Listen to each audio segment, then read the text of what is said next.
আজকে সরকারের বাজেট নিয়ে একটা ভিডিও করেছিলাম। তো সেই সময় পুরোপুরি বিরোধী দলের, বিশেষ করে জামাতে ইসলামের কোনো রিয়াকশান দেখি নেই। তো এখন ওনাদের ফর্মাল রিয়াকশান দেখলাম, আবার ওনাদের বিক্ষোভ মিছিলও দেখলাম। তো জামাতে ইসলামী বলেছে যে এটা গণবিরোধী বাজেট, সরকার জনগণের উপর করের বোঝা চাপিয়ে দিয়েছে। আবার এটাও বলেছে যে সরকার বড় রকমের বাজেট দিয়েছে যাতে নেতাকর্মীদের লুটপাট করতে সুবিধা হয়, বা এই জাতীয় কিছু কথাবার্তা। তো যাই হোক, বিরোধী দল তো বিরোধিতা করবেই, এটা জগতের নিয়ম।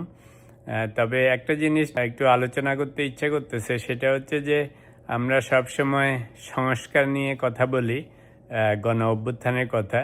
ওনারাও বলেছেন যে এই বাজেটও গণ অভ্যুত্থানের সাথে যায় নাই, মানে সেটার যে একটা ভাব।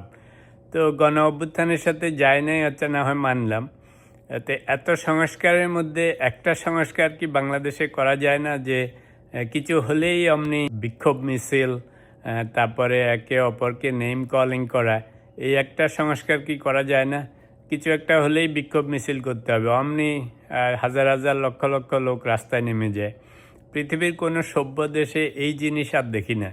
মানে বাজেটের কাজ, সংসদ আছে, পত্রপত্রিকা আছে, প্রেস ব্রিফিং আছে, সেগুলিতে বলেন, খারাপ বলেন ভালো বলেন, ইজ ফাইন।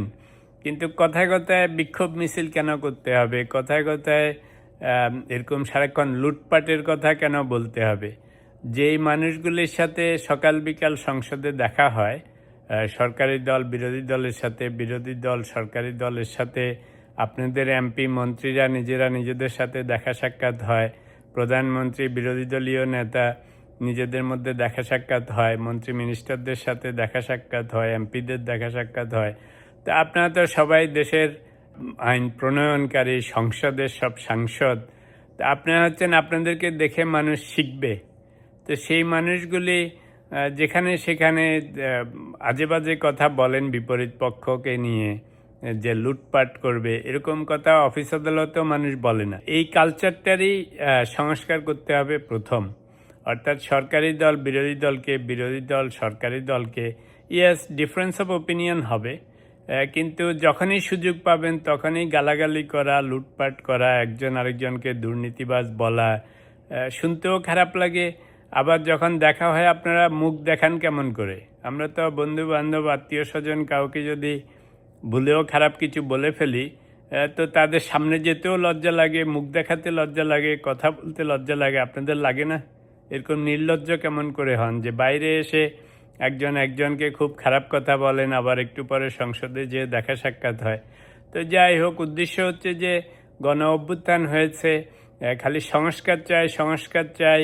আপনাদের এই সংস্কারগুলিকে তো আমরা বেশি পাত্তা দিতে চাই না, এই কারণে যে আপনাদের নিজেদের তো বিহেভিয়ার, চলাচল, চলন বলন, নিজেদের মধ্যে একজন আরেকজনকে সম্মান করা, সংসদ, বিরোধী দল, সরকারি দল, আপনারা যদি নিজেরা নিজেদেরকে সম্মান দেখাতে না পারেন, নিজেদের সংস্কার না করেন, 55 বছর পরেও কেউ একটা কিছু করলেই অমনি বিক্ষোভ মিছিল নিয়ে বেরিয়ে যেতে হবে, কেউ একটা কিছু বললেই ওকে দুর্নীতিবাজ মুখের উপর বলে দেন, ওরা লুটপাট করবে। আমি খালি সরকারি দলের জন্য বলছি না, কিন্তু এই কথাগুলি যখন বলেন, আপনাদেরকে কি মনে হয় এমপি মন্ত্রী বড় বড় দলের লিডার আপনারা দেশ চালাবেন? আপনাদেরকে দেখে ইয়াঙ্গার জেনারেশন কি শিখবে? সাধারণ মানুষ কি শিখবে?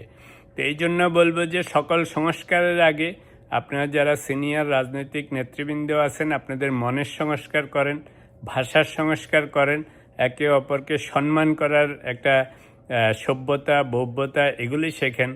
আপনাদের সবার মধ্যে এত ডাক্তার, কবিরাজ, অধ্যাপক, অধ্যক্ষ, এত পণ্ডিত ব্যক্তিবর্গ, তা আপনাদের একটু সুন্দর করে তো কথাবার্তা বলা শিখতে হবে, যাতে পত্রপত্রিকায় সাংবাদিকরা, সাধারণ মানুষরা আপনাদের কথাবার্তা দেখে শেখে যে না, ওনারা কত ভদ্রভাবে সুন্দর করে সম্মান করে একে অপরকে কথা বলে, তাহলে অন্য মানুষও আপনাদেরকে সম্মান করে কথা বলবে।